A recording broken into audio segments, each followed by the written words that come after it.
or peel off and go around and do a turn. Absolutely no right to get into that space. Okay. That's why it gets quite entertaining and by the committee boat start. If there's no bias and that's the correct, that's obviously a very popular place to be. And they'll often put a buoy off the side of the boat, so there's a bit of an escape route.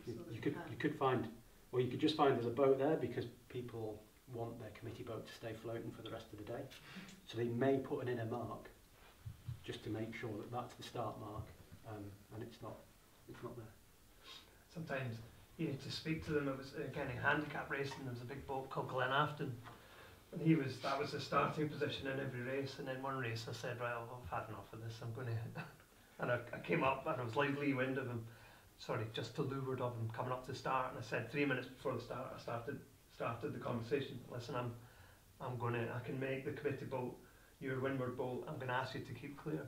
And he, he was laughing, and I had to really persuade him, because he had whatever sails set and he wasn't going to take it down to tack. He didn't want to do whatever it was that would involve tacking round. I said, look, I had to be very firm with him. There was no swearing, obviously, but but sometimes you have to speak to the big boat that you're referring to that always likes picking in. It's quite interesting.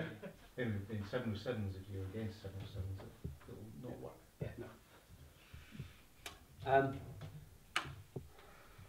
What else? So it's good to understand that rule that you can, to protect your sprays, you can go as far as hit to wind before the start, but as soon as the start gun goes, you have to go in your proper course. You should go back. You don't have to? No. At the start gun, if you're clear ahead, well, if you are ahead, you still have bluffing rights. It's like at the start gun, things start again. So before the gun, you don't have. It'll be that point if no proper course. If you are ahead and have been ahead, then you have every right to luff if you want to. If there's an overlap in there when the gun goes, then you would be duty bound to sail your proper course, which is close haul. So you wouldn't be able to keep squeezing up after the gun. You would have to go back if they've got an overlap. Not sure. I think so, right. Yeah. No, I think that's. You still think you can carry on? Yeah. Oh, even better. Yeah, I can get more silly now. I'm being too honest.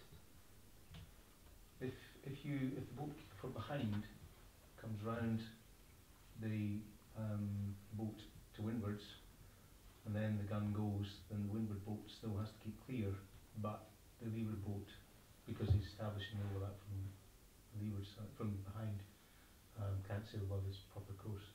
Mind you, I should really go and just check that, make sure that's still current.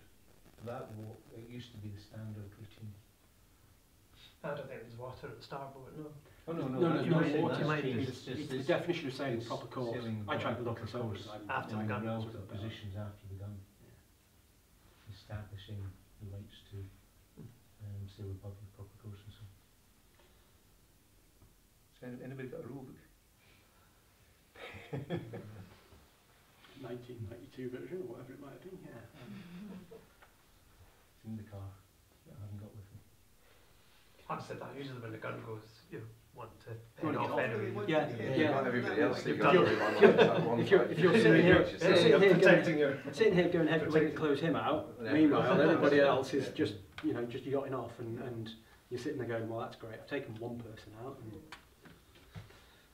Right, I'm just going to check my list of things and see if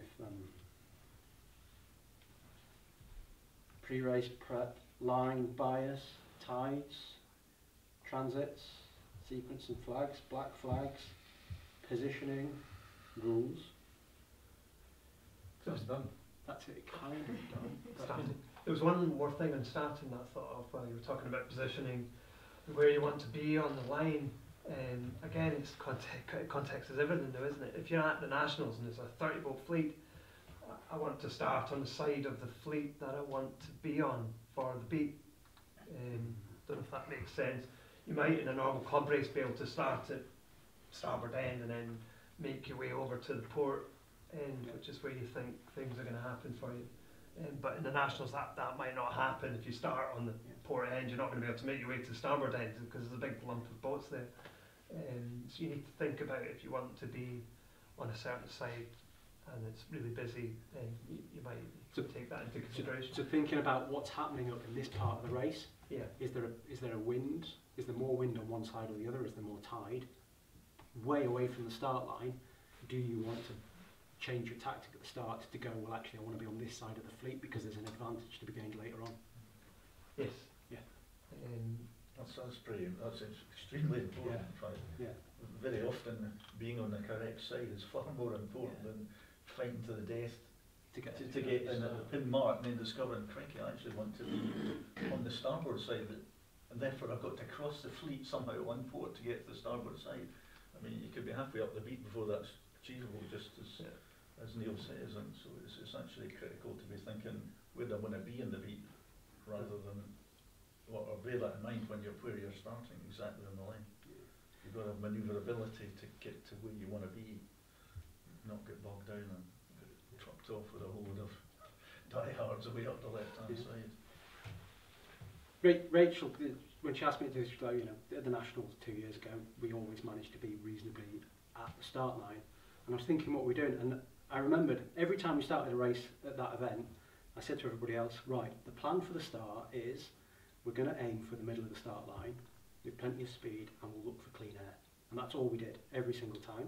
Invariably, we actually ended up at the pin because every time we were coming in, everybody was going off somewhere else, and it just opened up for us and we managed to be in a better position, but it was trying to be relaxed. We're not going to get in a fight because that's of no interest to us. In a fleet of identical boats, 3 or 4 of you slowing each other down here is all you're doing is letting 25 other boats get way ahead, and you really struggle to get through a fleet like that. And it was just constantly just very relaxed. We're just going to go clean air, speed, and on the start line.